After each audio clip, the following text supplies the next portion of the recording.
많이 먹어도 살 안 찌는 체질 만들려고 그러면 먹는 음식의 종류를 잘 봐야죠. 단백질만 먹으면은 살 안 찌는 체질이 될까요? 근육이 늘어날까요? 절대 아닙니다. 탄수화물 같이 먹어줘야 근육이 붙습니다.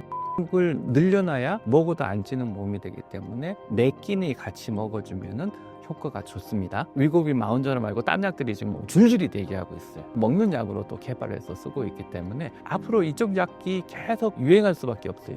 또 살도 빠지면서 지방간도 없어지는 약도 있고, 앞으로 비만 분야에서의 약은 안녕하세요. 저는 동국대학교 일산병원 가정학과에 근무하고 있는 교수 오상호입니다. 걷기보다 뱃살에 직방인 것이 있다는 것이 사실인가요? 운동이라는 거는 우리가 다이어트 과정에서 굉장히 중요한데, 운동을 하면은 다음날 체중이 쑥 빠질까요? 아니에요. 운동이라는 거는 지속적으로 해야 빠지는 게 느껴지거든요. 예를 들어 다이어트, 그러니까 먹는 거 조절 안 하고 운동만 열심히 하면은 체중이 빠지는 것보다는 뱃살 줄어드는 게 우선이에요. 무슨 말이냐면은 지방을 태우기는 태우지만 전체 몸무게를 조정하는 데 큰 역할을 하려고 그러면 오랜 기간 해야 되고요. 근데 오랜 기간 할 때 매일같이 조깅을 할 수 있으면 너무너무 행복하겠죠. 근데 대부분 시간적 여유도 없고 하고 나면 힘들고 이러니까, 그렇기 때문에 조깅을 계속 하기보다는 평소에 할 수 있는 운동을 하나 찾아 놓고, 가능하면 그 운동을 매일 하다가 주말에 몰아서 조깅을 한다든지, 이런 거는 좋은 방법일 수 있는데, 매일같이 조깅을 한다는 생각은 조금 버리는 게 좋을 것 같아요. 그리고 운동만으로도 살을 빼면 시간이 많이 걸리지만은 먹는 거를 조절하고 같이 했을 때 효과는 2배, 3배 더 우수해지기 때문에, 되도록이면은 식사 조절과 같이 해야 이른바 직방, 살 빼는데 직방이 되겠죠. 다양하고 숨가쁘게 운동하는 방법이 있을까요? 우리 한국 분이신데요. 미국에서 연구를 해봤는데 30분 몰아서 하는 거하고 10분씩 나눠서 하는 거하고 어느 게 더 효과 있냐 연구를 해봤더니요, 살 빼는 데는 비슷하다는 결론을 냈습니다. 그래서 우리가 10분씩 나눠서 하는 운동이 뭐 있을까 하고 찾아보면요, 지하철 타고 가다가 한 정거장 전에서 내려서 한 정거장 정도 걸어가는 것도, 아니면 또 빠른 걸음으로 특히 걸어가면 효과적이겠죠. 아니면은 뭐 운전을 하시는 분은 차를 세워놓고 동네 한 바퀴 돌고 오신다든지, 여러 방법이 있습니다. 또 아니면은 뭐 지하에 차를 세워놓고 뭐 5층, 6층이면은 걸어서 올라간다든지 방법이 있는데요. 그 어떤 운동을 하더라도 천천히 걸어서 숨도 안 가쁜 운동을 하면은 안 하는 것보다는 효과 있을지 몰라도 지방을 태워내는 데는 좀 한계가 있습니다. 그래서 되도록이면은 숨 가쁜 운동을 해주시면 좋고요. 숨은 어느 정도 가쁘면 좋으냐면은 옆에 있는 사람하고 안녕하세요 하고 인사는 할 수 있지만은 숨 가빠서 산토끼 토끼야 오래 노래하려고 들어도 하기 좀 힘든 그 정도 숨 가쁜 운동을 해주시면은 여러 가지 큰 도움을 많이 받을 수 있겠죠. 뱃살과 우울증이 연관이 있다는 것이 사실인가요? 이게 오랜 기간 제가 비만 환자분 진료해 보니까 우울증을 갖고 계신 분이 많아요. 그래서 그때 연구를 해봤어요. 한 2년 정도 됐으니까 지금부터 한 23년 전에 제가 그런 논문을 처음 냈는데요. 우울증 설문지를 통해서 우울증 점수를 측정하고 그다음 비만도를 측정했더니 둘이 상관관계가 굉장히 높게 나오는 거예요. 특히 내장 지방하고 우울증 점수하고 너무 상관관계가 잘 나와서 제가 그때 논문을 한번 냈었죠. 그 당시 그 논문 내고 나서 이후에 환자들 계속 만났는데 굉장히 관련이 있다는 것을 계속 입증해갖고 그런 논문도 계속 써왔는데, 우울증이 심해지면요, 몸에 스트레스 호르몬이 많이 나오고 또 우울증과 관련된 여러 몸의 신체 변화, 또 우울증 때문에 나가서 운동을 안 하고 먹는 음식도 이제 불규칙해지고 또 기름지거나 단 음식을 찾게 되고, 이런 것들이 한꺼번에 뭉쳐져서 비만을 유발하기도 하고 또 살이 빠지는데 방해하기도 합니다. 그래서 우울증이 심하면은 이걸 어떻게든 해결을 해야 돼요. 근데 이게 과연 왜 그럴까 하고 가만히 생각하면은, 인류가 진화되는 과정에서 이 스트레스가 작용하면은, 특히 우리가 배고플 때 스트레스 호르몬이 많이 나오거든요. 그 스트레스 호르몬은 몸 안에 배고플 때 우리가 살아남기 위해서 되도록이면은 몸 안에 지방을 저장하는 데 역할을 많이 해왔습니다. 그래서 우울증이 스트레스 호르몬을 많이 분비하고 몸의 대사 반응을 변하게 시키고 하는 이 모든 것들은 우리가 살아남기 위한 진화의 과정이고요. 그 진화의 과정 끝에 있는 우리 현대인들은 우울증이나 스트레스가 있으면은 살이 안 빠지고 살이 찔 수밖에 없는 거는 당연한 이유가 돼버린 거죠. 비싼 돈 주고 PT 받는 것보다 일상 속 운동이 더 효과적인 이유가 무엇인가요? 제가 이제 많은 분들 봤을 때 PT 하시겠다고 해서 너무 잘하셨다 했는데 한 달 넘는 분 많이 못 봤어요. 또 살이 빠지는 과정에 보면요. 우리 몸에 살 빠지는 거에 저항을 하게 돼 있거든요. 그럼 자기도 모르게 핑계를 만들어요. 그래서 이렇게 나는 오늘 무슨 약속이 있으니까 오늘 이런 과제를 해야 돼. 뭐 이러다 보면은 이게 안 가게 돼요. 그러다 보면 내일 모레 하다 보면 오히려 살 빠진데 방해가 돼 버린 거죠. 또 그 스트레스도 만만치 않거든요. 그래서 PT 가끔 가셔도 괜찮고 매일 가셔도 좋으면 더 좋고요. 대신에 그게 어렵고 이런 일들이 잘 벌어질 수밖에 없는 게 현대를 살아가는 우리들의 상황이기 때문에 되도록이면은 일상생활에서 할 수 있는 운동을 좀 찾아보시는 게 좋아요. 근데 일상생활에서 운동하면은 무슨 TV나 뭐 이런 데 유튜브 보면요. 정신없이 이거 들어야 됩니다. 이게 숨가쁠 정도로 조깅해야 됩니다. 운동해야 됩니다. 그런 운동들을 강조하는데요. 그런 운동보다는 생활 속에서 할 수 있는 운동 여러 가지 괜찮아요. 예를 들어 방금 전에 말씀드렸던 지하철 타다가 한 정거장 전에도 빨리 걷는데 버스 탈 때도 마찬가지고요. 아니면 우리 목표 장소가 있으면은 좀 가다가 미리 서가지고 조금 내려가지고 조금 그 길을 걷는다든지 집에서 계단을 오른다든지. 근데 더 중요한 거는 이런 신체 활동이 재밌어야 되거든요. 이게 재밌는 방법이 뭐 있겠어요? 춤추는 것도 좋아요. 요즘 그 캐대현의 여러 가지 춤들 많이 있죠. 그런 거 하셔도 좋고요.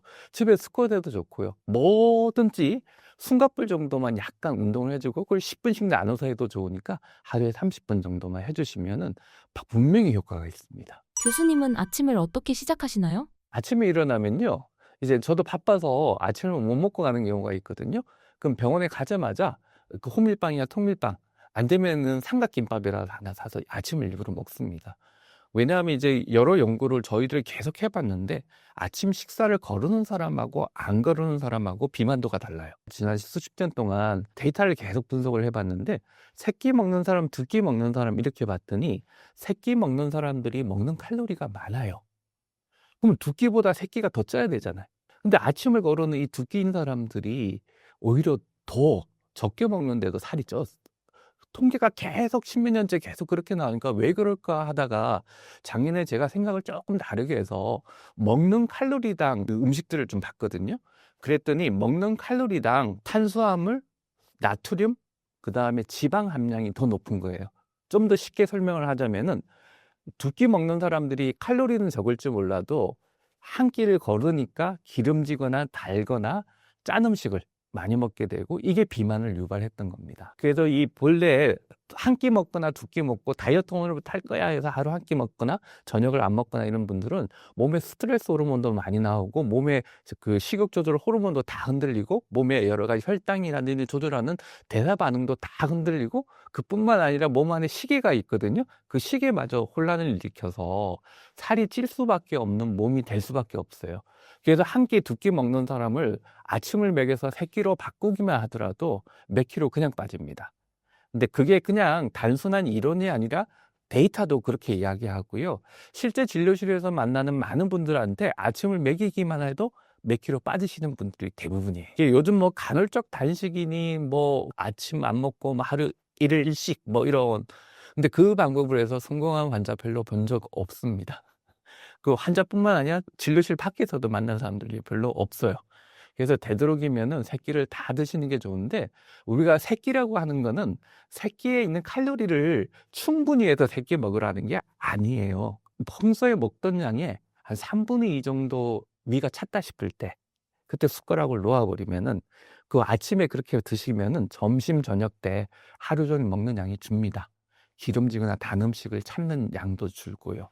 근데 아침에 너무 바빠서 3분의 2도 못 먹어. 그러면은 이때는 간단한 빵 한 조각 있죠. 혈당을 빨리 안 높이면 호밀빵이나 통밀빵하고 우유 한 잔 드시거나 과일 통과일 하나 먹고 가도 사실 점심 저녁 때 먹는 양이 확 줄어듭니다. 그래서 그 팁을 놓치지 말고 한번 해보세요. 그러면은 어렵던 다이어트가 좀 쉬워질 수도 있고요. 끼니를 챙겨 먹으니까 몸에 스트레스 호르몬도 덜 나오고 정신적인 우울증이나 이런 기분도 덜 느끼게 되기 때문에 다이어트에 장기적으로 성공할 수 있는 한 가지 비법 중에 하나라고 할 수 있죠. 실제로 체중 감량에 가장 효과를 크게 본 약이나 건강보조제는 어떤 것인가요? 건강보조제 중에서는요, 효과 본 게 별로 없어요. 그리고 제가 또 건강보조제를 환자분들한테 그렇게 권하지는 않습니다. 대신에 요즘 약은 효과가 좋죠. 비만약의 역사를 이야기하면 강의를 한 몇 시간 정도 해야 되는데요. 최근에 이제 나와 있는 여러 GLP-1 계통의 약이라든지 또 먹는 약들이 몇 가지 나와 있는데 그런 약들은 장기간 써도 안전하고 효과가 좋습니다. 그래서 이전에 제가 비만약만 이렇게 계산을 해보면 한 30년 가까이 써봤거든요. 근데 요즘 약이 제일 효과적이고 좋은데 단점은 뭐냐면 부작용도 상대적으로 적고 이러는데 이 효과가 너무 좋다 보니까 살이 빨리 빠지다 보니까 문제는 뭐냐 근육 소실이 많고 근데 근육 소실이 많으면 금방 다시 찌죠. 그다음에 살이 빠지면 나빠지는 게 몇 가지가 있어요. 그중에 이제 대표적인 게 담석이 있거나 뭐 이런 분들은 담낭염이 잘 옵니다. 그다음에 또 골다공증이 잘 생깁니다. 왜냐하면은 먹는 음식의 균형을 못 잡고 또 몸무게가 빠지면은 뼈에 무게가 덜 가기 때문에 뼈가 좀 약해져요. 이게 골다공증이 심해지는 그런 경향들이 생기는데 그런 몇 가지 부작용 외에는 상당히 좀 안전하게 쓸 수 있는 약이라고 할 수 있죠. 가만히 앉아 있어도 살 빠지는 사람의 특징은 무엇인가요? 가만히 앉아 있어도 살 빠지는 사람, 우리 몸에 사용되는 에너지에 사실은 65에서 75% 정도가 어디서 나오냐면요. 가만히 앉아 있어도 소모되는 에너지예요. 그걸 기초대사량이라 그러는데 그 기초대사량이 많은 사람들은 먹어도 잘 안 찝니다. 근데 기초대사량 중에 제일 많이 에너지를 쓰는 데가 어디냐면은 우리 뇌예요. 그 뇌는 가만히 있어도 생각을 하지 않습니까? 그래서 그런 에너지가 많고요. 또 우리 몸은 36.5도라는 체온을 유지해야 되기 때문에 대사 반응이 굉장히 많이 일어나서 열을 만들어냅니다. 그래서 사실은 우리가 가만히 있어도 나가는 에너지가 하루에 65에서 75%나 차지하기 때문에 이 기초대사량을 잘 유지해 주는 게 좋은데 우리 마음대로 36.5도를 조절할 수도 없고 뇌의 운동량을 조절할 수는 없는데 우리 마음대로 좀 조절할 수 있는 부분이 있어요. 그것이 뭐냐면은 근육이에요. 근데 이상한 다이어트를 해서 근육이 쑥쑥 빠지잖아요. 그러면 어떻게 되겠습니까? 기초대사량이 뚝 떨어지죠. 그러면은 가만히 앉아 있어도 조금만 먹어도 가만히 앉아 있으면 살이 찔 수밖에 없는 몸이 돼버리는 거죠. 똑같이 먹으면. 반면에 근육량을 좀 늘려놓고 또 평소에 심폐지구력, 심장하고 그 다음에 여러 가지 혈관들의 기능이 좋고 몸 안에 여러 대사 반응이 좋은 사람들은 먹어도 잘 안 쪄요. 그래서 앉아도 뭐 앉아 있으면 살이 찌겠지만은 앉아 있어도 덜 쪄요. 그래서 사실 우리가 다이어트 과정에서 무리해서 다이어트를 하면 근육부터 빠지고 기초대사량 떨어질 수밖에 없기 때문에 다이어트를 할 때 근육량을 최대한 유지하면서 지방 위주로 빼줬을 때는 이른바 가만히 있어도 살이 덜 찌는 몸이 될 수밖에 없어요. 그래서 다이어트 과정에서 근데 근육하고 지방하고는 칼로리 차가 많이 납니다. 그래서 사실은 몸무게가 쑥쑥 빠져서 좋아하시는 분들 계신데 사실 그게 근육으로 빠질 경우가 많아요. 빨리 빠질수록. 그래서 근육 빠지냐 지방 빠지냐 항상 체크해보고 근육 위주로 빠질 때는 다시 찔 수밖에 없고 앉아 있으면 살이 찔 수밖에 없는 몸이 된다. 고 보시면 될 것 같고요. 지방 위주로 빠지면은 나는 그래도 잘하고 있구나 하고 느끼시면 되고 그럼 근육 빠지냐 지방 빠지냐 어떻게 볼 수 있느냐? 체지방 측정한 볼 수 있거든요. 근데 체지방 측정할 수 있으면 볼 수 있는데 체지방기가 없는 경우도 많고 가정용으로 쓰는 거는 조금 한계가 있기 때문에 그냥 쉽게 볼 수 있는 방법이 뭐냐면은 내 뱃살이 빠지냐 안 빠지냐 보시면 돼요. 뱃살이 어떤 분은 얼굴부터 빠지잖아요. 그런 분은 근육 빠지시는 분들이 많고요. 뱃살은 그대로인데 그다음 대신에 뱃살부터 줄고 뭐 다른 데는 잘 모르겠다. 그런 분들은 지방 위주로 빠지시는 분들이 많아요. 그렇게 감별해 보는 방법이 있습니다. 다이어트를 할 때 빵과 쌀밥 같은 탄수화물을 먹어도 된다는 것이 사실인가요? 우리 몸에서 탄수화물이 과연 나쁘냐? 탄수화물이 얼마나 비만을 잘 유발하느냐? 그런 연구가 당연히 진행이 됐습니다. 근데 한 흥미로운 연구에 의하면은 전 세계에 있는 데이터들을 모아가지고 어떤 사람들이 오래 사느냐, 먹는 음식에 탄수화물, 단백질, 지방의 분류를 보고 탄수화물, 단백질, 지방을 얼마나 먹었을 때 제일 오래 사느냐는 연구가 있었는데요. 그 데이터를 모아서 메타 분석을 해봤는데 그 분석 결과는 놀랍게도 하루 먹는 칼로리의 50% 정도를 탄수화물로 먹는 사람이 제일 오래 사는 걸로 결과가 나왔어요. 그래서 탄수화물을 적당히 먹어줘야 됩니다. 그 이유는 워낙 다양한데요. 탄수화물을 먹게 되면 우리 몸에 탄수화물이 분해돼서 마지막 산물로 나오는 게 포도당이 만들어집니다. 근데 우리 몸에서는 이 포도당을 쓸 수밖에 없는 아주 중요한 장기가 있는데 그 장기가 바로 우리의 뇌예요. 근데 뇌는 포도당을 쓰다가 포도당이 안 오면요. 어떤 일을 하느냐면은 우리 몸에 있는 여러 가지 다른 재료들을 분해해가지고 포도당 비슷한 걸 만들어내는데 제일 빨리 분해되는 영역이 어디냐면 근육이에요. 근데 근육 빠지면은 기초대사량 떨어져서 살 빨리 찐다는 말씀을 드렸잖아요. 그 이유가 첫 번째고요. 그 다음에 뇌에 포도당이 안 가면은 이 기능이 떨어지겠죠. 그러면 내가 멍해지고 좀 심해지면은 케톤체라는 게 형성이 돼서 입에서 냄새 나고 암모니아 냄새라는 표현을 쓰기도 하는데요. 그다음 우울증이 심해지고 여러 가지 부작용들이 많이 생기거든요. 그래서 중요한 거는 뭐냐면은 우리 뇌를 편하게 하고 또 어떤 때는 또 치매도 예방하고 건강한 뇌, 공부도 열심히 해야 되고 또 머리 쓸 일이 매일같이 많이 있잖아요. 그런 걸 위해서는 우리 뇌에 포도당을 적절히 공급해주면서 살을 빼야 됩니다. 그거 공급이 안 되면 방금 전에 지방보다는 근육이 빠진다는 이야기를 방금 전에 드렸고요. 그러면 어떻게 해야 되느냐? 근데 누군가는 당을 먹으면 안 좋다고 그러던데요. 맞습니다. 근데 우리가 여기서 말하는 당은 일반적인 탄수화물이 아니라 설탕, 과당 같은 먹고 나면은 혈당을 빨리 높이는 당을 이야기하는 거예요. 그래서 세계보건기구나 이런 데서는 탄수화물과의 전쟁을 선언한 게 아니라 설탕과의 전쟁을 선언을 했고요. 국가마다 이 설탕이 혈당을 빨리 높여서 여러 가지 문제를 일으키고 또 이 빨리 높이는 이런 형태의 당은 비만을 유발하고 심혈관 질환도 유발하고 암도 유발합니다. 그래서 설탕세를 매기자라는 이야기도 거기서 나오는 거거든요. 그러니까 무슨 말이냐면 설탕세를 매기자고 설탕을 적게 먹자, 과당을 적게 먹자는 거지 탄수화물을 적게 먹자는 건 아니에요. 이 둘을 혼돈해서는 안 되고요. 적절한 탄수화물을 먹어줘야 되는데 혈당을 빨리 안 높이는 형태의 충분한 양의 탄수화물을 먹으려고 그러면은 흰빵보다는 호밀빵이야 통밀빵.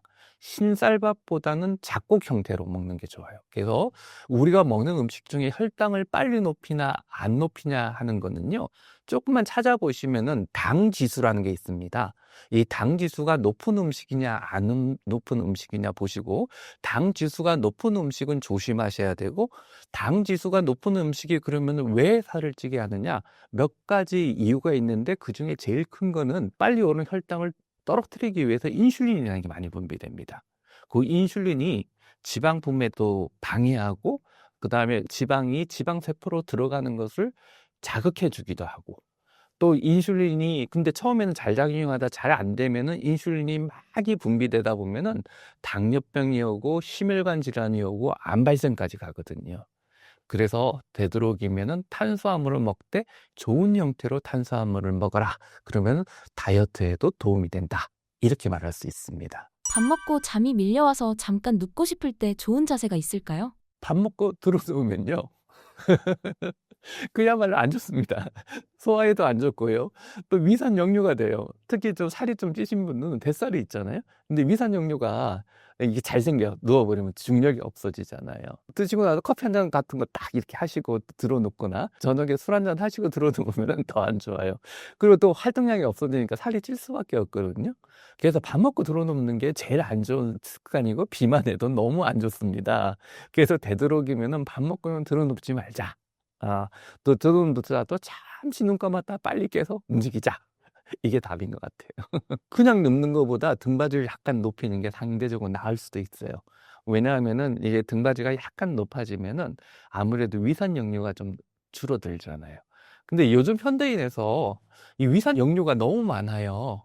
그리고 또 위산 역류 증상이 생기면 어떤 게 있냐면은 이 위산이 계속 역류되고 나면은 가슴이 타는 듯한 느낌이 있고, 그다음 좀 더 심하면은 기침처럼 천식이 나오기도 해요. 나중에 이제 반복되다 보면은 위산에 의해서 식도염이 생기고 나면 더 골치 아프고요. 그다음에 우리나라는 아직까지 그 빈도는 작기는 하지만 미국 같은 경우는 위산 역류가 심하면은 암을 유발하기도 합니다. 거기는 워낙 이제 북부 비만이 많으니까 복압이 위산 역류를 너무 자극하다 보니까 하루 종일 자극이 되면서, 그러면서 나중에 식도암까지 발병한 예도 있는데, 아직 국내에서는 그 정도의 사례는 많지는 않습니다만은 그것도 계속되면 유발할 수 있다는 걸 알고 계셔야 될 것 같아요. 현대인의 비만율, 그 원인 중 하나가 혼밥 때문인 것이 사실인가요? 한 십몇 년 된 것 같아요. 저희가 이제 연구를 하는데 그때 혼밥이 늘었다 하는 보고가 있기에 그럼 혼밥이 건강에 미치는 영향이 어떨까 하고 데이터 분석을 해봤거든요. 근데 놀랍게도 혼밥을 먹는 사람들이 혼밥이 아닌 사람에 비해서 대사증후군 위험이 높고, 복부 비만도 심하고, 그 다음에 위산염도 심하고, 그 다음 전반적으로 건강이 안 좋게 나왔어요. 근데 이제 그 당시에는 조금 흥미로운 게, 남성은 그렇게 나왔는데 여성은 그렇게 안 나온 거예요. 그래서 저희들이 그 논문 내고 나서 전 세계 뉴스에 나왔죠. 영국 BBC도 나오고 뭐, 그래서 한국 연구팀이 연구를 했는데 혼밥이 안 좋더라. 근데 이게 왜 전 세계 뉴스가 돼버렸냐? 미국이나 유럽이나 다 그 나라도 뉴욕타임즈도 그런 거 나왔는데 똑같은 거예요. 혼밥이 전 세계적으로 이제 늘어난 겁니다. 근데 혼밥은 방금 전에 말씀드린 대로 이제 혼자 먹게 되면 빨리 먹게 되고, 그다음 먹을 때 급히 먹게 되고, 그다음 먹고 나서 금방 들어눕게 되고, 먹으면서 혼자 외로우니까 술 한잔 하시고, 그다음에 여러 가지 앉아 움직이지 않고 테레비나 보고 계시거나 아니면 유튜브 보고 계시거나 뭐 이러면서 안 움직이거든요. 그런 요인들이 복합적인 데다, 그다음에 요즘 혼밥은 집에서 해 먹는 분들보다 시켜 드시는 분들이 많아요. 근데 외부에서 시켜 먹는 음식의 대부분은 많이 팔아야 되기 때문에 기름이 많이 들어가고 나트륨이 많이 들어가고 맛있게 만들어야 되니까요. 그러다 보면은 비만을 유발할 수밖에 없는 환경이 돼버리는 거죠. 대사증후군이란 무엇인가요? 대사증후군이나 이름을 쓰기 시작했는데요. 요즘은 뭐 임상 비만 뭐 이런 표현도 많이 쓰고, 그 다음에 메타볼릭 헬스 오비스티, 언헬스 오비스티로 해서 대사적으로 나쁜 비만, 좋은 비만 이런 용어를 많이 쓰는데요. 왜 그러냐면은 비만은 여러 가지 질병을 일으키기 때문에 비만으로 인한 질병들이 한꺼번에 묶어서 생기는 경향이 많아요. 대표적인 게 혈당, 당뇨, 고지혈증, 그다음 고중성 지방혈증. 그 고지혈증에는 고콜레스테롤 혈증, 고중성 지방혈증이 있거든요. 그 복부 비만, 그다음에 혈압. 이게 한꺼번에 묶어서 생기는 경향이 있기 때문에, 그래서 용법을 묶어서 대사증후군이라는 표현을 많이 쓰는데, 특히 대사증후군이라는 정의를 할 때 우리가 이 고혈압, 당뇨, 고지혈증, 그다음에 고혈압의 진단 기준을 조금 낮춥니다. 왜 낮추냐면은 이런 걸로 한꺼번에 같이 생기는 경향이 있기 때문에 요런 것들이 조금 생기기 이전부터 관리를 해야겠다 싶어서 진단 기준을 조금 낮춰서 그런 위험이 높은 사람들을 잡아내는 검사 방법에 대사증후군 검사를 하게 돼 있고요. 이 대사증후군 검사는 아마 국가가 시행하는 국가 그 검진 있지 않습니까?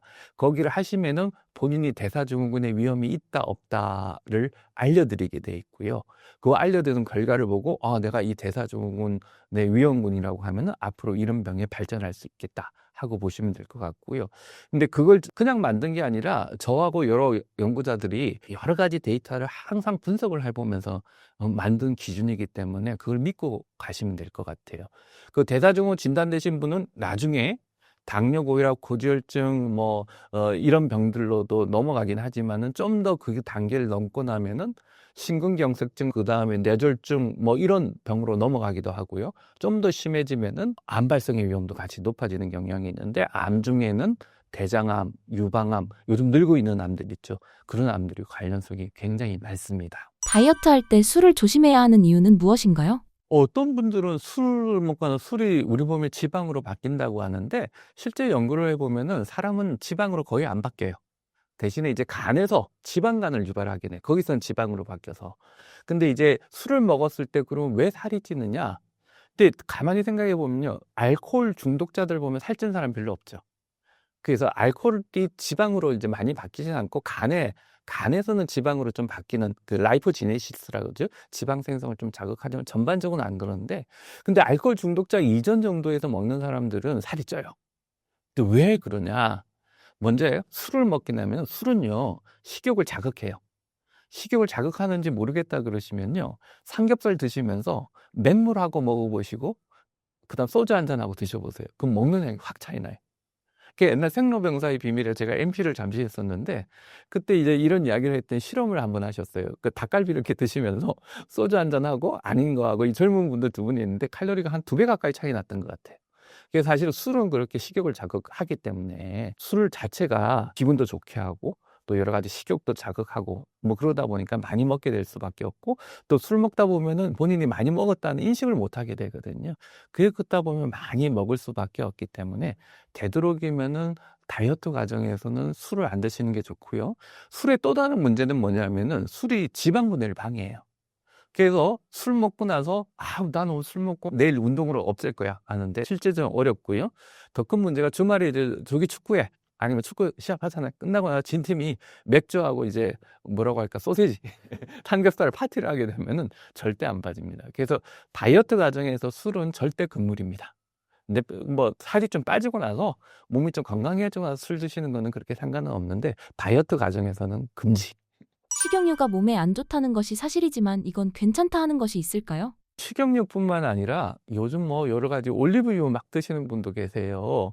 올리브유가 뭐 포만감을 유발하고 살을 잘 뺀다고 그러는데, 기름 중에 상대적으로 괜찮다는 거지, 이 식용유도 마찬가지고 올리브유도 마찬가지고 기름이 기름이에요. 그래서 자기도 모르게 먹는 기름들이 생각보다 많아요. 식용유를 많이 쓰는 게 뭐 있죠? 계란 먹을 때 삶은 계란으로 먹는 분이 계신데, 어떤 분은 식용유로 뿌려가지고 후라이로 드시는 분, 그런 분도 많고요. 근데 그렇게 되면 칼로리가 많아지겠죠. 그다음 비빔밥, 너무 좋은 음식인데 이 비빔밥을 드시는데 거기 참기름 듬뿍 뿌려서 드시면 기름 들어가잖아요. 그다음에 또 뭐 김밥도 참기름 들어가잖아요. 근데 양은 적을 줄 몰라도 그게 반복될 경우는 살이 찔 수밖에 없습니다. 그리고 이 기름은요, 어떤 역할을 하냐면은, 기름은 이 기름이 들어가 있는 음식을 먹게 되면요, 거기 나와 있는 향이 뇌에 가서 식욕을 자극해요. 그래서 많이 먹게 돼 있고요. 두 번째는 먹고 나서 배에 들어오면은 포만감을 별로 유발 안 해요. 그 다음에 세 번째는 느낌이, 혀가 느끼는 느낌이 좋기 때문에, 부드럽기 때문에 이 세 가지 이유로 인해서 기름을 뿌리면 음식을 많이 먹게 돼 있어요. 예를 들어 방금 전에 비빔밥 이야기인데, 비빔밥을 그냥 먹어보세요. 잘 못 먹어요. 근데 참기름 듬뿍 뿌려서 먹으면 부드러워지고 맛도 있게 되고, 그러니까 많이 먹게 되는 거죠. 그러면 참기름, 들기름, 올리브유 쓰지 말라는 이야기냐? 그건 절대 아닙니다. 왜냐하면은 그렇게 안 뿌려서 먹으면 먹기가 힘들어요. 그래서 뿌리시되, 되도록이면 다이어트 과정에서는 최소화해서 맛만 조금 느낄 정도로 뿌리셔야지, 그걸 범벅이 되게 뿌리시면은 절대 안 됩니다. 그리고 우리도 모르게 먹는 기름이 또 있는데요. 그게 뭐냐면 라면이나 이런 거 있잖아요. 라면은 튀긴 면이잖아요. 그 먹는 음식 중에 눈에 안 보이는 그런 기름을 최대한 억제하시는 게 좋을 것 같아요. 원푸드 다이어트를 하면 어떤 일이 생기나요? 한 가지 음식만 먹으면요, 살이 빠져요. 근데 다이어트는요, 전 세계에 있는 다이어트에 누가 계산을 했는데 수십만 가지라고 그래요. 근데 저는 시간이 없어서 다 계산을 못 해봤는데 아마 그럴 것 같아요. 연예인 누구의 다이어트, 미국의 유명한 팝스타의 다이어트, 뭐 이런 것까지 합치면 그 정도 숫자는 나올 것 같은데, 근데 흥미로운 거는요, 다 효과 있어요. 근데 효과가 있으면 그럼 그 다이어트를 해야겠다, 그거 아닙니다. 무슨 이야기냐면은 평소에 먹던 걸 바꾸면은 다 효과가 있어요.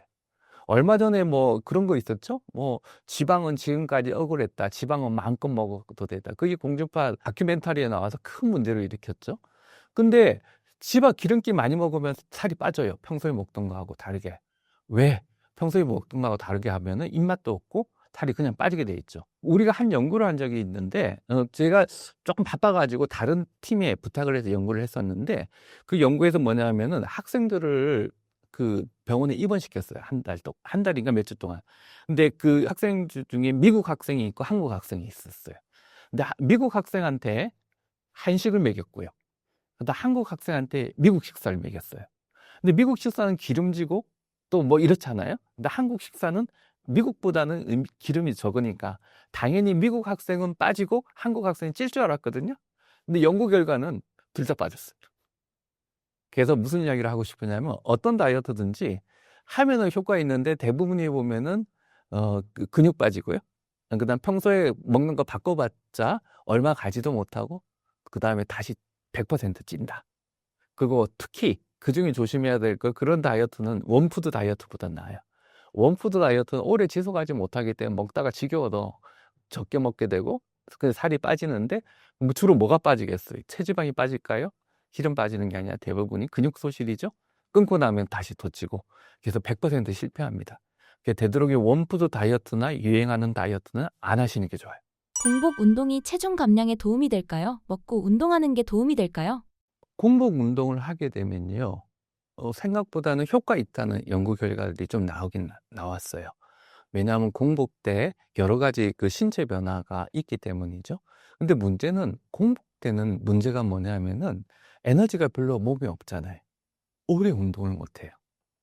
그러다 보니까 나중에 공복 때는 우리가 몸의 대사 반응 자체가 좋아서 공복 때는 효과가 더 있을 것 같다는 연구 결과들이 나오다가 요즘은 좀 더 장기간 연구하고 식후 운동하고 비교를 해봤더니 둘 다 차이가 없는 겁니다. 그래서 사실은 공복을 하느냐 식후에 하느냐 둘 다 장기간을 볼 때는 별 차이 없습니다. 그래서 안 하는 것보다 하는 게 낫고요. 그 다음에 할 때 굳이 공복이냐 식후냐 따질 이유가 없습니다. 대신에 문제는 뭐냐면은 밥을 좀 많이 드셨을 때 있잖아요. 많이 드시고 나서 소화 과정에 있는데 무리한 운동을 조깅을 시작한다. 그러면 여러 가지 탈이 생길 수밖에 없겠죠. 왜냐하면 소화 과정에 있고 몸도 적응이 안 된 사이에 여러 가지 문제들이 많이 생길 수가 있을 수밖에 소화불량부터 시작해가지고 여러 부작용들이 생길 수밖에 없기 때문에 그래서 되도록이면은 식사 후에는 즉시하지 마시고 좀 시간을 뭐 1시간 정도 적어도 30분 이상 뒤에 하시는 게 좋고요. 한두 시간 있다 하는 게 더 나을 것 같고요. 그다음에 또 운동을 할 때 그 식후에 그 점심 먹고 나서 빨리 다시 직장에 들어가야 되는데 운동을 해야 될 경우는 과한 운동하지 마시고 좀 빨리 걷기 정도 무리하지 않은 형태의 운동을 해주시면 효과가 있습니다. 자면서도 살을 빼려면 어떻게 하면 좋을까요? 자면서도 살 빼는 방법은요. 나중에 신체 운동하시는 거예요. 운동을 하고 나면은 우리가 한 300칼로리 정도를 밥 한 공기 열량으로 볼 때 한 250에서 300칼로리 정도 볼 때 한 300칼로리 태운다 그러면 70kg 있는 사람이 아마 탁구를 하면 1시간 정도 해야 그 밥 한 공기 더 먹는 열량이 없어지거든요. 그래서 운동할 때만의 에너지를 따져보면은 에너지 소모가 얼마 안 되는데 흥미로운 거는 그 30분 운동하고 뭐 1시간 운동했던 게 하루 종일 기초 대사량을 높여줘요. 이게 어느 정도냐 하면은 낮에 운동을 하면은 밤에 잘 때도 에너지 소모가 전날보다 더 늘어나고요. 또 에너지 소모도 어떤 형태가 되느냐 하면은 밤에 잘 때 전에는 요만큼 형태의 지방을 태웠는데 낮에 운동을 하고 나면 밤에 자는 동안에 주로 에너지원을 그 이제 탄수화물보다는 지방 위주로 더 선호해서 태우기 때문에 여러 가지 면에서 좋습니다. 그래서 밤에 잘 때도 다이어트에 효과 있게 하려고 그러면 낮에 충분히 운동을 해라. 이게 답이라고 할 수 있죠. 늦게 자도 살 빠지는 방법이 있을까요? 늦게 자는 거 자체가 살 빠지는 방법이 있느냐? 그건 뭐 쪽 표현이 애매한데 이렇게 이해하시면 될 것 같아요. 하루에 잠을 몇 시간 자야 살이 잘 빠지냐? 근데 많은 연구 결과들이 공통적으로 이야기하는 게 6시간 미만으로 자는 경우하고 9시간 이상으로 잘 때는 살 잘 안 빠진다. 그게 제일 좋은 거는 7에서 8시간 자는 사람들이 제일 잘 빠진다. 그러니까 적게 자거나 많이 잘 경우는 살이 안 빠진다는 게 여러 연구 결과에서 입증이 됐거든요. 그게 왜 그러냐면은 한 7, 8시간 자는 사람들은 충분히 자면서 뇌에 있는 여러 가지 노폐물 들을 다 청소하고 그 청소 과정에서 여러 가지 기능들이 돌아오면서 몸 전체의 대사 반응이 돌아오게 돼 있고요. 특히 식욕 조절 호르몬 자체가 아주 원활하게 잘 돌아가게 작동을 하기 때문에 이런 이유로 적절한 수면을 취하는 사람들은 살이 잘 빠진다는데 밤늦게 잤어요. 평소하고 다르게 잤어요. 평소 한 10시쯤에 자는 사람이 새벽 1시에 잤어요. 그러면은 갑자기 몸이 흔들리잖아요. 그럼 시계가 흔들려 몸에 있는 시계가 흔들려서 그때부터 살이 안 빠지기 시작합니다. 그래서 일정한 시간에 자서 일정한 시간에 깨려고 노력하는 게 좋고 주무시는 시간에 7에서 8시간 정도가 좋다. 그런데 7에서 8시간 자도 안 되는 분들이 있습니다. 어떤 분들이냐면 코골이가 심한 사람, 그다음 수면 무호흡증이 있는 사람, 이런 분들은 깊은 잠을 못 자기 때문에 자면서도 뇌 안에 있는 노폐물도 잘 청소가 안 되고 식욕 조절 호르몬이나 대사 반응이 조절되는 정도가 약하거든요. 그런 분들은 초반에 좀 고생하더라도 살을 좀 빼고 나면 돌아오는 경우가 많고요. 그다음에 두 번째는 이게 너무 수면 무호흡이 심한 사람은 이게 다 자다가 이것 때문에 급사하는 경우도 있기 때문에, 또 만성 피로, 또 만성 피로뿐만 아니라 또 그 수면 무호흡이나 이게 있게 되면 혈압도 높아지고 뭐 이런 분들이 많거든요. 그다음에 여러 가지 뭐 당뇨 위험도 높아지고 대사 질환의 위험도 높아지고 하기 때문에 요즘은 살 빼기 전에 좀 심하다 싶은 분은 양압기나 이런 거 있잖아요. 그런 거로 미리 치료를 하면서 살을 빼주시면은 더 큰 도움을 받을 수 있겠죠. 살도 잘 빠지고. 요요 현상 안 생기는 가장 확실한 한 가지 방법은 무엇인가요? 요요 현상이 안 생기고 하려면은 먼저 하셔야 될 게 생활 습관이 바뀌어야 돼요. 이게 작심삼일 해 가지고 몇 달 하다가 끝나면은 그다음에 옛날 생활로 돌아가면 안 되잖아요. 그래서 생활 습관 변화가 유지될 수 있어야 되는데 생활 습관 변화를 너무 급격하게 바꾸면 안 됩니다. 내가 하는 생활 패턴 내에서, 나의 생활 스케줄 내에서 가장 이상적으로 뺄 수 있는 방법을 좀 찾으셔야 되고요. 두 번째는 다이어트 과정에서 되도록이면 근육 소실을 최대한 억제시키셔야 돼요. 그래서 그거는 아까 여러 말씀을 드렸고요. 그다음에 세 번째는 뭐냐면 다이어트 과정이 스트레스화되면 안 되고요. 또 스트레스가 다이어트 끝나고 나서, 다이어트 과정에도 있으면 안 되지만 끝나고 나서도 스트레스가 있으면 그 스트레스가 순간적으로 살을 찌게 하거든요. 그래서 되도록이면 스트레스를 안 받으려는 연습이 필요합니다. 참 어렵긴 한데요. 요 세 가지 원칙이 제일 중요합니다. 여성에게 복부와 허벅지 살이 안 빠지는 이유는 어떤 것인가요? 여성은 복부 살이 안 빠지는 게 아니에요. 아랫배 살이 안 빠지고 이 허벅지 살이 좀 안 빠지는 경향이 있어요. 그게 왜 그러냐면은 몇 가지 이유가 있는데, 그중에 제일 큰 이유가 에스트로겐이라는 여성 호르몬 때문에 그렇죠.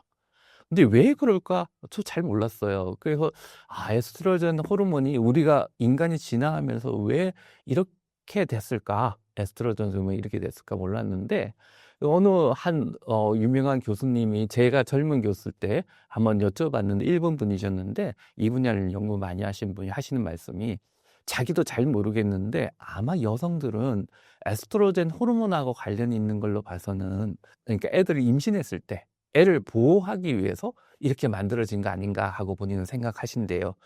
그 말씀 저는 이제 100% 이상 믿고 그렇게 생각합니다. 여성들은 또 흥미로운 거는 에스트로겐 호르몬, 여성 호르몬이 사라지는 시기가 있죠. 그 시기가 어디냐면은 폐경 이후에. 근데 뭐 여성들은 그 폐경 이후에 어떻게 변화하겠어요? 그러니까 여성 호르몬이 사라지면서 여성도 남성 호르몬이 나오거든요. 그러니까 여성 호르몬이 효과가 없으면서 남성 호르몬이 계속 이제 도미넌트, 주작용을 하게 되기 때문에 그때부터 여성들은 뱃살이 나오기 시작하고 고혈압, 당뇨병, 고지혈증의 위험이 급속히 높아지게 되고 남자 몸과 비슷하게 됩니다. 그때는 이제 배가 나온다는 게 윗배가 나오기 시작하고 내장 지방이 쌓이기 시작하는 거죠. 그래서 여성은 상당히 그 폐경 전에는 아랫배, 허벅지에 지방이 많이 쌓이고, 폐경 이후에는 남성하고 똑같아져서 내장 지방이 쌓이기 시작하고 여러 질병의 위험이 많이 높아지기 때문에, 특히 폐경 이후에는 여성들은 자기 관리에 신경을 많이 쓰셔야 합니다. 고강도 운동을 하면 체중 감량에 효과가 있을까요? 50대 이후 독이 되는 운동이 있다면 어떤 건가요? 고강도 운동을 하시면 좋죠. 근데 고강도 운동을 매일 하시기가 너무 힘들어요. 많은 연구 결과들이 고강도 운동을 매일 하시는 분은 운동선수만 가능하기 때문에 중강도 이상의 운동을 지속적으로 하면 좋겠다 하는 게 이야기 있고요. 중강도 운동이라고 하면 숨이 아주 좀 약간 가쁠 정도, 상당히 가쁠 정도 운동을 하시는 거고요. 그 다음에 이제 중강도 운동을 못 하더라도 저강도 운동을 계속 반복해서 하시더라도 효과는 중강도 운동을 지속적으로 하는 것보다는 떨어질지 몰라도 그래도 어느 정도 효과를 얻을 수가 있습니다. 근데 독이 되는 운동이 뭐냐면은, 이 우리가 혈관 같은 게 사실은 동맥경화가 시작돼서 막히려고 그러면요. 막혀서 우리가 증상을 일으킬 정도 되려면 혈관의 3분의 2는 막혀야 증상이 옵니다. 그 이전엔 몰라요. 근데 본인이 심장에 가는 관상동맥이 어느 정도 좁아져 있는지, 뇌로 가는 뇌혈관이 어느 정도 좁아져 있는지 모르는 경우가 많거든요. 이런 분들이 이제 곧 겨울이 오잖아요. 겨울이 올 때 갑자기 나가서 따뜻한 데 있다가 갑자기 차가운 데 나가면 안 그래도 많이 좁아져 있는데 그냥 순간적으로 수축을 하면 순간적으로 혈액이 안 가요. 그러면 심근경색증, 뇌졸중 뭐 이런 걸로 쓰러지는 경우가 많거든요. 그래서 사실은 운동을 할 때 독이 되는 거는 갑자기 하는 운동들. 예를 들어 뭐 사우나 가서 뜨거운 데 있으면 혈관이 확장돼서 괜찮다가 갑자기 찬물에 가요. 그러면 혈관이 수축되면서 상당히 이미 막혀 있던 사람이 문제를 일으키는 거거든요. 그래서 사실 본인이 증상이 없다고 그렇게 너무 묻지 말고 중년 이후의 나이가 되시는 분들은 항상 조심하셔야 돼요. 그래서 운동을 할 때 어떻게 하느냐 하면은 몸을 좀 데우고 운동을 하시면 좋아요. 예를 들어 조깅을 하신다 그러면 맨 처음에 천천히 걷다가 점점 속도를 내시다가 그다음에 저기서쯤 내가 설 거다 그러면 서기 한 몇백 미터 전부터 속도를 천천히 줄여가지고 도착하시거나 워밍업, 쿨다운이라고 그러는데 그런 식으로 운동을 하셔야지 내가 아무 별 문제 없어. 나 이 정도 운동해. 나 무리해서 이 추운 겨울에 등산 갈 거야 하고 등산해서 무리해서 용쓰다가 갑자기 쓰러지시고 폐기 오고 여러 가지 응급 상황이 벌어집니다. 이게 또 안타까운 게 주변에도 그런 분이 몇 분 생겼어요. 요 몇 년 사이에 제 나이대가 됐더니 근데 또 안타까운 건 그분들 대부분이 외국에 유럽에 가 계시다. 왜 유럽의 의료 환경이 그렇게 좋지가 않으니까 응급 조치도 안 되고 그러니까 의사신데 돌아가신 분이 두 분이나 최근에 생겨서 정말 마음이 아픕니다. 항상 조심하셔야 돼. 그래서 중년 이후에는 운동 함부로 하시는 게 아닙니다. 워밍업, 쿨다운 잊지 마시고 그다음에 항상 혈압이나 이런 거 체크 잘 해보시고 조금이라도 흉통이 없거나 뭐 다른 증상이 있으면 빨리 응급센터를 찾으셔야 합니다. 그리고 용수능 운동 함부로 하지 마세요. 다이어트에 성공하는 중년들의 공통점은 무엇인가요? 다이어트 성공하는 중년의 공통점은 뭐냐면요. 첫 번째는 중년 이후에 스트레스가 많은데 스트레스 덜 받으시는 분이에요. 근데 그런 분들은 항상 늘어져 있지는 않습니다. 새끼 잘 챙기고 조금씩 조금씩 나눠서 운동을 계속 하세요. 그 다음에 밤늦게 뭐 안 드시고 술 적게 드시고 그 다음 담배 덜 피우시고 생활 습관이 아주 좋으신 분이 많습니다. 근데 사회생활을 하다 보면 술 안 드실 수 없고 뭐 그렇지 않습니까? 그렇지만은 되도록이면은 그런 걸 조금씩 줄여서만 가시더라도 다이어트에 성공할 수 있는 지름길이라고 할 수 있겠죠. 실제 성공한 사례가 있을까요? 그 중년이 40대 이상인데 40대 이상은 30대보다 살 빠지는 속도가 좀 느려요. 왜 그러냐 몸의 대사 반응이 이렇게 떨어져 있게 돼 있거든요. 특히 노년에 가면은 좀 더 그런데 이렇게 설명드리고 이렇게 하시면 좋겠네. 잘 지킨 분하고 아닌 분하고 나중에 차이를 보면은 하루아침에 차이 나는 것보다 5년, 10년 지나가서 엄청난 차이가 나는 경우가 많아요. 그 제 환자분들 중에 이런 분 계셔요.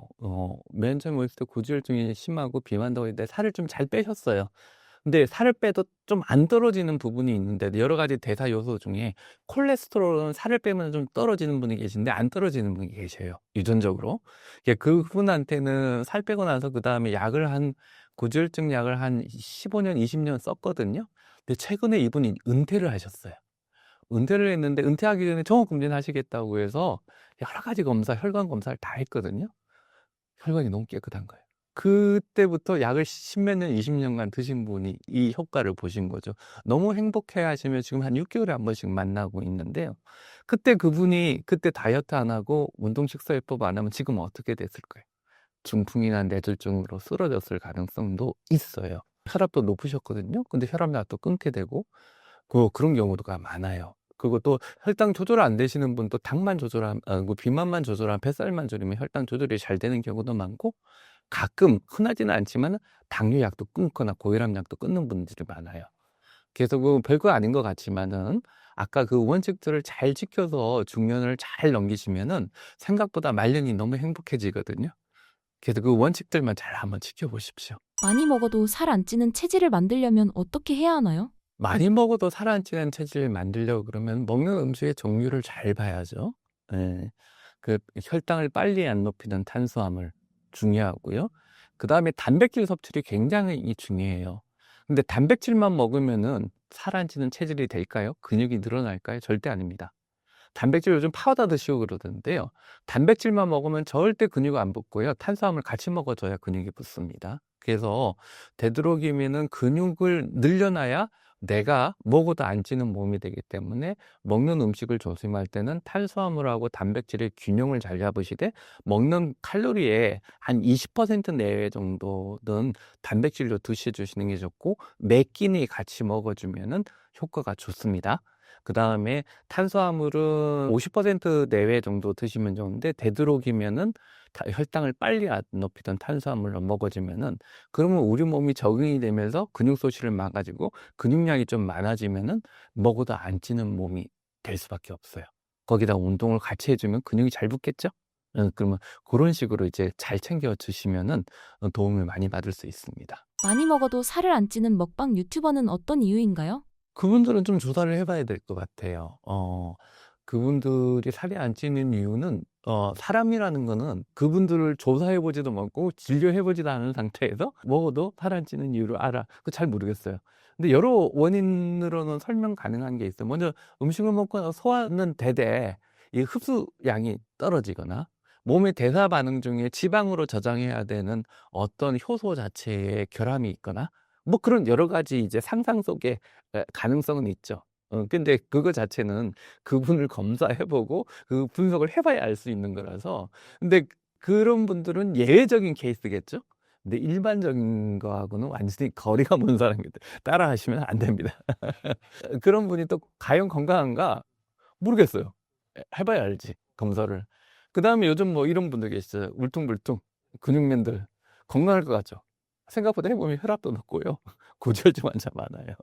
그 보는 거하고 의학하고는 이게 실제 임상하고는 달라요. 본인에게 맞는 다이어트는 어떻게 알 수 있을까요? 굉장히 어려운 문제예요. 본인한테. 왜냐하면 그런 거는 전문가의 도움을 받는 경우가 많다. 살이 안 빠지는 경우. 근데 제대로 된 전문가를 만나셔야 돼요. 요즘 이상한 전문가들이 너무 많아서. 근데 이제 먹고 운동하고 생활 습관 같은 걸 다 평가를 받으신 다음에 또 이 부분에 대한 전문가들한테 영양사도 그렇고요. 그런 분들한테 받고 나서 이렇게 하시는 게 좋고요. 근데 굳이 그런 것까지 받아야 되는 분은 정말 비만하거나 잘 조절이 안 되는 분들이고요. 일반적인 내용은 방금 전에 말씀드렸던 그런 정도만 챙기시더라도 충분히 가능하다고 볼 수 있을 것 같아요.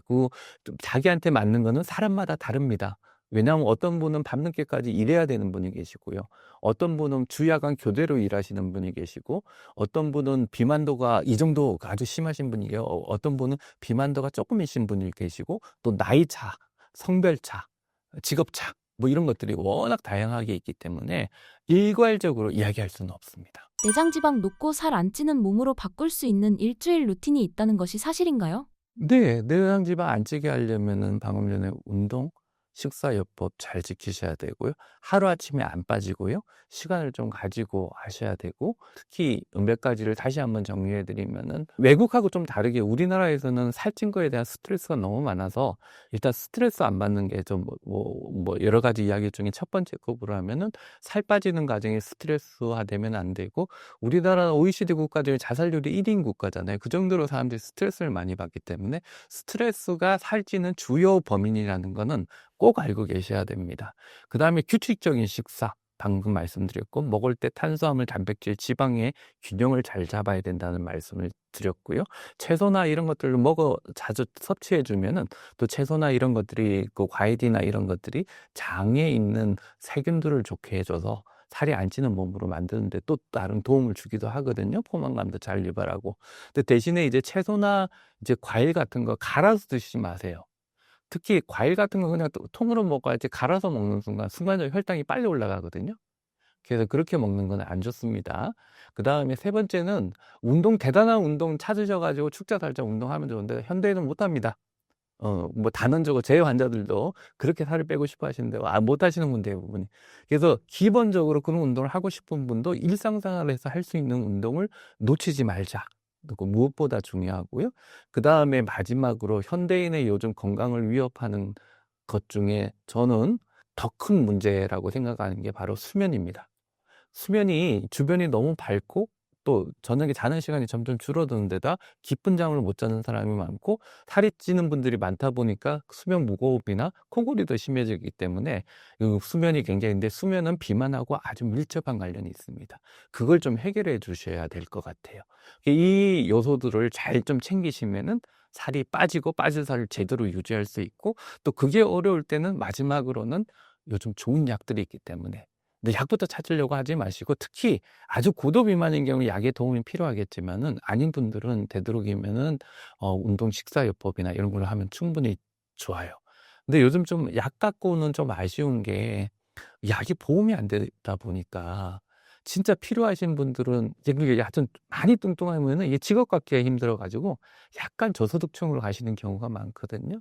그다음에 또 장애인들 이런 분들은 그 운동을 한 몸이 안 되기 때문에 살이 찔 수밖에 없는데 그런 분들한테 의료보험 혜택이 좀 가야 되는데 안 가다 보니까 약값이 너무 비싸서 좀 쓰기가 어려운 경우가 꽤 많이 생깁니다. 그래서 그런 분들한테는 좀 보험 적용도 됐고 또 좋은 약이 나왔으니까 좀 썼으면 좋을 것 같아요.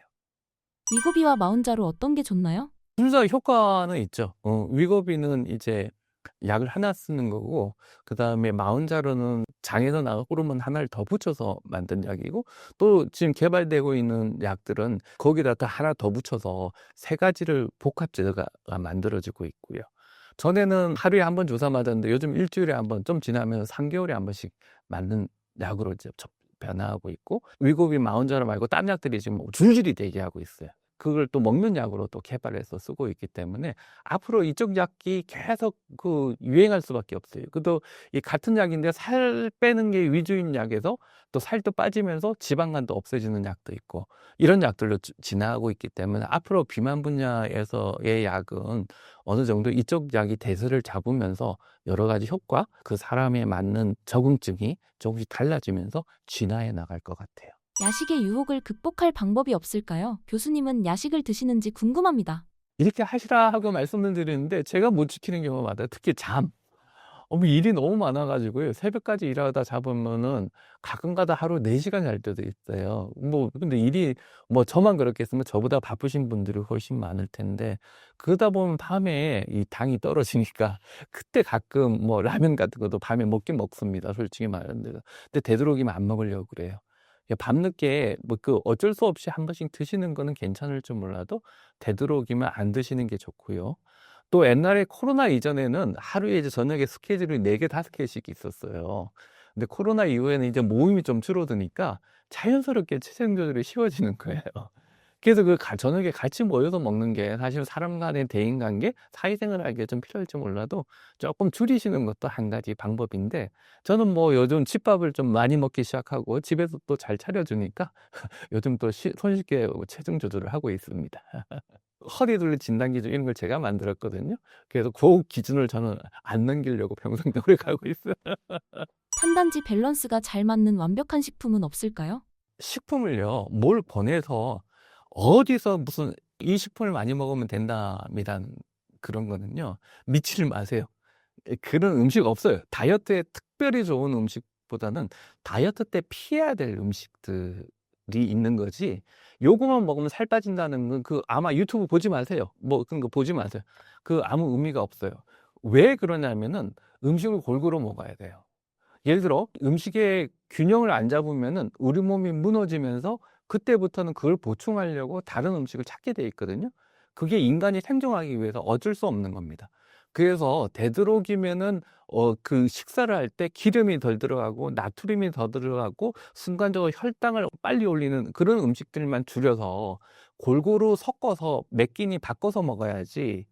몇 끼니 바꾸고 나니까 좀 매일같이 좀 바꿔서 드세요. 몇 끼니 바꾸면 좀 힘드니까 요리하기가. 그렇게 드셔야지 어떤 한 음식에 좋다고 그러면은 그 사람은 전문가가 아닙니다. 그리고 예를 들어 현미 좋다고 그러잖아요. 근데 현미 같은 경우도 현미 계속 먹으면 거기 파이테이트 성분이 있어 몸 안에 칼슘을 밖으로 빼줍니다. 그러면 칼슘이 점점 줄어들면 우리 몸에 여러 가지 대사방자하고 골다공증 위험이 높겠죠. 대신에 현미 먹었다가 다른 작곡 먹었다가 이렇게 하면은 그 이상 현명한 방법이 없겠죠. 혈당을 빨리 안 높이면 좋겠죠.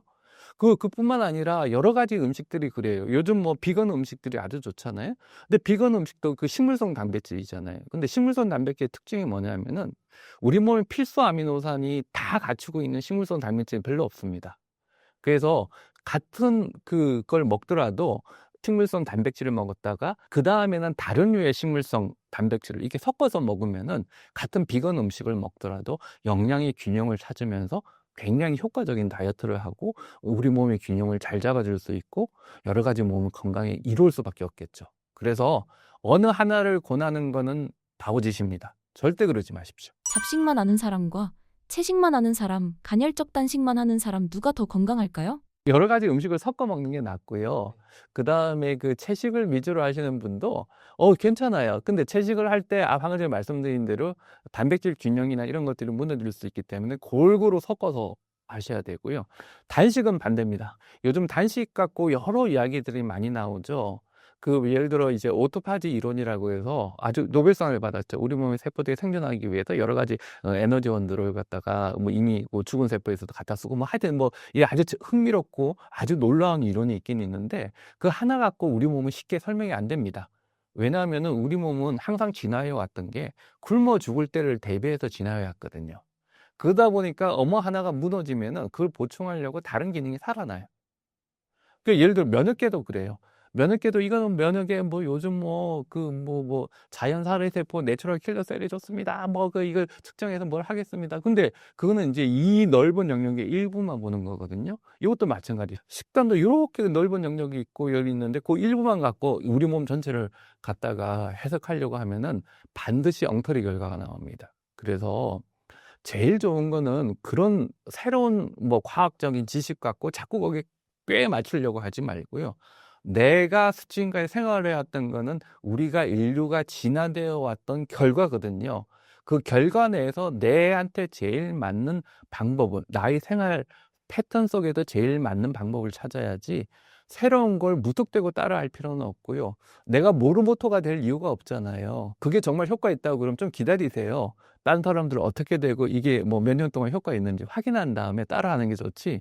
그런 거 무조건 따라하시면 안 되고 특히 단식 같은 경우는 가끔 하시는 거는 건강에 큰 문제는 없겠지만 이게 마치 내 몸을 혁명을 일으킬 거 그런 것처럼 착각을 하시고 하시면은 분명히 몸을 망가뜨립니다. 우리가 논문을 쓰잖아요. 논문을 쓰면은 그 논문 결과도요 재현이 잘 안 돼요. 그러니까 네이처라는 아주 유명한 저널에 있는데 네이처가 지금 많이 그걸 계획을 하고 있는데 네이처에 있는 논문도 획기적인 결과들이 나와서 사람들이 관심을 가졌는데 그 논문이 재현 안 되는 경우가 몇십 %예요. 일부 보고에 의하면은 한 5, 60%가 재현이 안 된다고 보고하기도 해요. 또 아니라는 사람도 있긴 있지만 무슨 이야기냐면은 대학 교수라고 해서 반드시 믿지 마세요. 저도 대학 교수긴 하지만은 저를 안 믿는 분도 분명히 계시겠지만은 그래서 그 논문은 그대로인 게 아니라 그게 입증되어야 되는데 그나마 네이처나 이런 데 실리는 논문은 딴 사람이 봐주기는 해요. 심사를 해요. 그러나 책으로 나오는 거는 심사를 안 해요. 그러니까 자기 생각을 쓰는 거예요. 그 생각을 내가 무조건 따라하는 거는 바보짓이죠. 육류 섭취를 했을 때 사실은 고기 속에 우리가 필요한 에너지는 다 갖고 있어요. 영양학자들 그 누구도 공감 안 할 거예요. 완벽한 고기가 이제 뭐라고 해야 될까 영양소의 보고예요. 그러나 단점이 뭐냐면은 거기에 있는 기름이라든지 여러 콜레스테롤 같은 걸 많이 섭취해서 혈관에 안 좋고 이런 것들이 문제죠. 자, 우리 조선시대로 돌아가 봅시다. 아니 고려시대 됐나? 그때는 저희 어릴 때만 해도 그 여름에 우리 이제 닭고기 같은 거 응? 삼계탕 먹으면 몸보신 한다고 그랬죠. 왜 몸보신을 체지만 먹는 사람들이 그걸 먹고 나서 어느 정도 영양소의 균형을 찾아주게 됐죠. 이게 인류가 그래서 그렇다? 그거는 듣기 좋은 이야기지만 전혀 공감이 안 돼요. 대신에 육식 위주의 식사들이 콜레스테롤 함량이 높고 심혈관 질환이라든지 그 중에 일부가 발암물질 자극을 할 수 있기 때문에 그거는 괜찮을지 몰라도 전혀 그렇지도 않아요. 우리나라의 암 지도가 바뀌었잖아요. 예를 들어 제 어릴 때는 주로 감염성 암이었는데 요즘 대장암, 유방암, 이런 암들이 늘어났던 그게 이제 육류 섭취가 많아져서 그럴 수는 있어요. 근데 그걸 갖다가 이제 오해하고 바꿔서 마치 육류가 나쁜 것처럼 이야기하는 거는 그거는 넌센스예요. 오히려 조선시대에 가면 그 육류가 사람을 구하고 살게 했던 거예요. 인간은 잡식성 동물이에요. 어, 그럼 우리 잡식성으로 이렇게 진화했던 사람은 거기에 맞춰서 먹어야 되는데 균형을 잡으라는 거지 어느 한쪽을 망하고 어느 한쪽을 극단적으로 선택하는 거는 별로예요. 근데 다들 이제 그런 이야기, 난 채색 위주로 해가지고 뭐 이렇다. 한데 나중에 그 사람들 중에 또 일부는 또 빨리 죽죠. 근데 그 이야기 할 때는 사람들이 믿다가 저 사람 빨리 죽었구나 하는 이야기 하는 경우도 많아요. 그래서 육류가 무조건 나쁜 건 아닙니다. 채식 위주의 식사를 한다. 그러면 채식을 하는 요령을 제대로 알고 하셔야 돼요. 뭐 반대하지는 않아요. 종교적인 문제, 본인의 신념 때문에 하시다. 그러면 대신에 아까 이야기했던 뭐 단백질을 필수 아미노산이라는 게 있는데 필수 아미노산이 우리 몸에서 합성을 못해서 꼭 외부에서 먹어야 만들 수 있는 아미노산이거든요. 그런 것들이 균형을 잡을 수 있게 바꿔가면서 채식을 하는 것도 방법이고요. 채식이 육식보다 반드시 우월하다? 그건 동의 못 하는데 채식을 하시려는 분들은 요령껏 공부를 하시면서 하셔야 도움이 돼요. 교수님의 실천하시는 수면은 어떤 건가요? 수면이라는 거는 우리 몸 안에 있는 여러 가지 뇌 속에 있는 노폐물을 청소하는 시간이기 때문에 노폐물을 청소하지 못하면 다음날 피로가 남아있고 그 여러 가지 몸의 반응들이 안 좋아집니다. 그래서 잠을 잘 자야 되는데 그 잠을 잘 자기 위해서 하는 방법 중에 하나가 저는 반드시 불을 끄고 자요. 근데 요즘 불 켜고 자시는 분들이 많아요. 근데 불 켜고 자면은 빛이 멜라토닌 분비를 억제하기 때문에 깊은 잠을 못 자요. 그래서 이제 멜라토닌 분비가 상당히 중요한데 밤늦게 또 핸드폰 일로 쓰시면은 거기나 블루라이트가 깊은 잠을 못 자게 해요. 그래서 되도록이면 밤에 잘 주무시려고 하면은 밤에 핸드폰을 쓸 때는 블루라이트를 끄고 요즘 그런 기능 앱이 다 있기 때문에 그 빨개지죠? 그 빨개진 걸 좀 불편하다도 보시고. 근데 요즘 다행인 거는 저는 삼성 핸드폰을 쓰는데 삼성께 저녁이 되면 약간 붉어져요. 자동으로 그걸 조절해 주는 기능이 생겼더라고요. 그게 너무 편해졌고요. 그다음에 대신에 이제 그 밤에 멜라토닌 분비가 원활하게 되려면 낮에 햇빛을 좀 쬐야 돼요. 이게 아침에 일어나자마자 햇빛을 좀 쬐시면 좋고, 그 다음에 요즘 뭐 이 햇빛을 워낙 안 쬐다 보니까 비타민 D도 좀 떨어져 있는 분도 많기 때문에 비타민 D도 원활하게 분비돼야 잠도 잘 됐고 여러 가지 질병도 좋고 골다공증도 예방해 주거든요. 그래서 낮에 조금 뭐 햇빛 타는 거 너무 무섭더라도 약간씩의 이제 햇빛 아침 이른 시간에 좀 강하게 쬐어 주시면은 밤에 잠도 잘 자고 이런 면이 좋고요. 그다음 불을 끄라는 말씀을 드렸는데 소리도 민감해요. 밤에 소리가 되도록 안 나야 깊은 잠을 잘 주무실 수가 있어요. 예, 소리도 좋고. 그 다음에 낮잠을 안 주무시는 게 좋아요. 낮잠을 자게 되면 저녁에 깊은 잠 못 잡니다. 왜냐하면 시계가 낙 흔들리기 때문에. 그 다음에 마지막으로 중요한 게 밤에 수면을 방해하는 물질을 먹으면 안 돼요. 대표적인 게 술. 술은 절대 깊은 잠 못 자게 합니다. 술 먹고 나서 자는 사람들 있잖아요. 술 먹어야 잘 수 있다고 그러는데 사실은 그게 아니라 그게 또 비만을 유발하고 잠을 못 자서 비만을 유발하기도 하고 술 자체가 깊은 잠을 못 자게 하기 때문에 아침에 일어나면은 피곤해. 잠깐 반짝 괜찮은 듯 하다가 좀 있으면 피곤해지고요. 마지막으로 그 수면제 피하는 게 좋아요. 어쩔 수 없이 아주 심한 분들한테 약을 쓰긴 쓰는데 저는 이제 진료실에서 제일 많이 싸우는 게 뭐냐면 수면제 처방해 주세요. 못 해요. 그래서 왜냐면 수면제 자체를 써서 좋은 결과를 본 적이 별로 없어요. 근데 수면이 너무 안 좋은 사람 일시적으로 치료를 위해서 쓰는 건 괜찮지만 이게 아예 중독화된 중독이라는 표현은 좀 자기가 지양해야 되는데 아무튼 이렇게 그게 너무 익숙해져 있어가지고 이거 안 먹으면 못 주무시는 분이 계세요. 근데 그런 분들이 정말 힘들게 하시는 경우가 많기 때문에 되도록이면 수면제는 스타트하지 말고 본인이 생활 습관이나 아까 이야기했던 수면 습관, 수면 패턴들을 좋게 해서 해결하는 게 좋습니다. 신사임당 구독자분들께 한마디 부탁드립니다.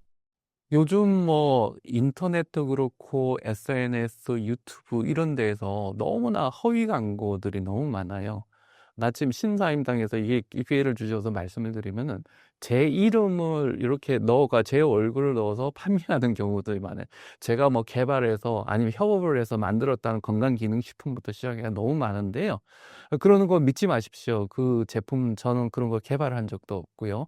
미래에 개발할지는 모르겠지만은 지금 만든 적 한 번도 없습니다. 또 그런 것들로 한 1,000만 원 넘게 손해 보신 분도 계신데 저한테 연락을 주시는데 저도 안타까워서 도와드리지 못하는 경우가 너무 많고 신고를 했는데 잘 해결이 안 돼요.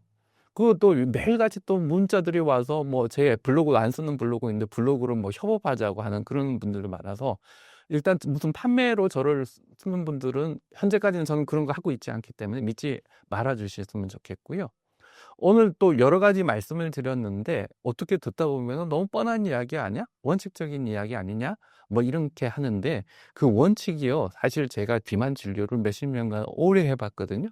그 원칙을 지키는 분하고 안 지키시는 분들하고는 차이가 너무 극명했습니다. 예를 들어 한 200kg 정도 되신 분이 오신 적이 있는데 나중에 이제 한 100kg 미만으로 돼서 이제 치료 끝냈거든요. 그분이 뭐 끼니 다 드셨고 밤에 잘 주무셨고 운동 적절히 하셨고 그래야 그렇게 빠지는 거예요. 그래서 누구나 비만에 성공할 수 있고 그런 원칙만 잘 지키시면은 성공할 수 있으니까 한번 귀 기울여서 들어주셨으면 감사하겠습니다.